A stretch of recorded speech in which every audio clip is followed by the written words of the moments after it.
ஏர் try clay எப்படி செய்யறதுன்னு பார்க்கலாமா? நான் ஒரு கப்பில் கார்ன்ஃப்ளவர் ஆட் பண்ணியிருக்கேன், அதே கப்பில் க்ளூ ஆட் பண்ணியிருக்கேன். ரெண்டுமே 1 கப் தான். கூடவே 2 டேபிள் ஸ்பூன் வினிகர் ஆட் பண்ணியிருக்கேன்.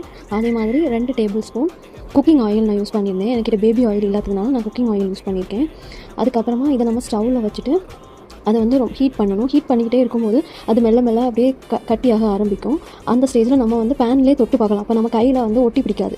அந்த ஸ்டேஜில் நம்ம வெளியே எடுத்துகிட்டு ஒரு பிளெயின் சர்ஃபேஸில் ஏதாவது ஒரு பெட்ரோலியம் ஜெல்லி நல்லா பிசைஞ்சிக்கணும். அது வந்து நல்லா இழுத்து பிசையும் போது அது வந்து ஒரு டெக்ஸ்சரில் இருக்கும். நல்லா நீட்டாக சாஃப்ட் டெக்ஸ்சரில் நமக்கு கிடைக்கும். அது வந்து அதோட ஃபினிஷிங் வந்து டீ ட்ராப் ஃபினிஷிங்கில் இருக்கும். அந்த மாதிரி வரது வரைக்கும் நல்லா பிசைஞ்சிட்டு அதை வந்து ஒரு சிப்லாக் கவரில் போட்டு ஒரு ஏர்டைட் கண்டெய்னரில் ஸ்டோர் பண்ணிக்கோங்க. நெக்ஸ்ட் டே அதை எடுத்து யூஸ் பண்ணிக்கோங்க. சூப்பர் ரிசல்ட் வரும். ஆக்சுவலி நான் இதை வந்து 3rd டைம் யூஸ் பண்ணுறேன். 3rd டைம் செய்கிறேன்.